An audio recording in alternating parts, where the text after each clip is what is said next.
Hey everybody, JP checking in live, respectmyregion.com. Day 3, Northern Nights Music Festival. I've got a very special guest here, Andrew, co-founder of the Northern Nights Festival here. Andrew, I wanted to go ahead and get a very powerful question out on the table. We want to know what your guys' thoughts, what's the mindset, what your goal was when it comes to producing this year's festival. That's a really great question. Coming off of 2 years of COVID and not being able to produce it, not being able to bring the people to the river, to Humboldt Mendocino, our goal was to bring them back and have a safe, successful event. Beautiful, beautiful. So safe, successful event. I have seen nothing but smiles. I've seen nothing but laughter and joy. Now, when it comes to bringing the community together, we're talking music fans, we're talking cannabis culture, Mendocino, Humboldt. For you, what is it really like? How does it feel to bring together such a diverse culture, such a diverse community? That's a great question. And so, Cooks Valley, Old Dimmick Ranch, which is now Counting Line Ranch, and French's Camp, this whole valley has been hosting events for years and years and years. Back in the day, right? Reggae on the River was here, Electric on the Eel was here, Bill Graham was up here with Jerry Garcia. And so, coming into, when we started Northern Nights 10 years ago, coming into it, little did we know weed was going to be legal in the state of California. Us working and being able to produce this event on the border of Humboldt Mendocino with the respect and with the appreciation and with the opportunity with the community, we had to figure out a way to be able to really highlight Humboldt Mendocino, small farmers, and all the initiatives that are happening with legalization, because a lot of the small farmers are getting pushed out right now with corporate cannabis. And so this event is just bringing the community together and figuring out a way that we can bring we used to be called a patient back in 215 days, and now it's a consumer, right? But bringing the people together so when they go back to LA or they go back to San Francisco or they go back to SAC, they know that they're going to be like, yo, I had this great experience in the Redwoods on the Eel River. I want this farm. I want that farm. I really want to bring it all together, and I want to buy that weed and have that experience that I had here at Northern Nights in Humboldt, in Mendo. So it's a really magical experience to be out here in southern Humboldt, right? We're on the Eel River. There's cannabis brands here that literally use the water, the soil, the places, the weather that's out here to create their own special experience, their own special expression. So for you, what is it like bringing together that culture, that community? How important is it for bud tenders to really know where their cannabis comes from?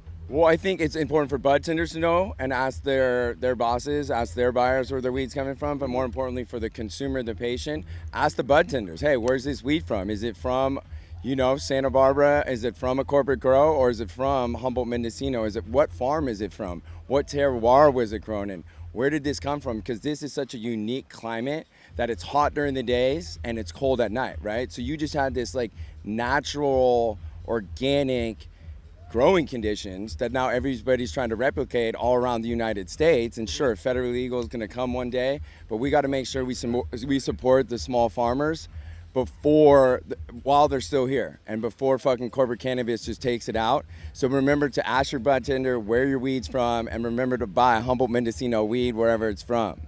Support Humboldt, support Mendocino, support Emerald Triangle grown cannabis. And last but not least, Andrew, do you have any special shout outs or things that you'd like to give to the people?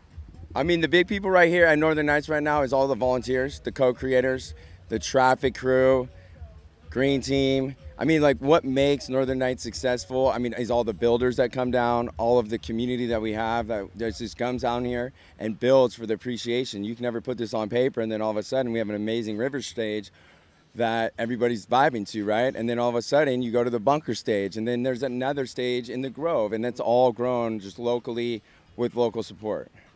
Support local, support Northern Nights Music Festival. Andrew, the co-creators, just a great group of hardworking people here. Andrew, I really appreciate you giving me the time. Thank you, man. It's an honor. Definitely. If you guys ever come to Northern Nights and you happen to arrive around 1 a.m., there's a very good possibility you're going to see this man busting his ass, making sure you're checked in and you're safe, going the right direction. So where else could you get that from, you guys? And the whole goal when I started Northern Nights, handing out hand flyers at Coachella, at Lightning in a Bottle, everything else, I'm like, hopefully we have the team eventually to where all I have to do is hand out flyers and check people in at 1 a.m. because we know what's up, because that's what it's about, right? And that's what's happened over the last 10 years is we've really built a team, and super blessed to do so, and just allow them to understand where it is and what we're doing, and how we really curate this event and curate a festival that can't happen anywhere in the world. We're working in 2 different counties, right? We got to get 2 different permits in 2 different counties and work with so many different agencies. And by this time, you know, we have the support from the locals. We're actually talking to a lot of them about potentially some new events that might be happening here as well with a different vibe, different genre of music. And this year you had 3 dispensaries. You had a tree lounge, you had a stage dispensary, and a river dispensary. Crazy updates. We did. We had 3 different business models that we're working on this year. We had We got a little moving and grooving going on. As you guys know, this is the co-founder of Northern Music Festival. He's getting a call. We're gonna let him get back to it.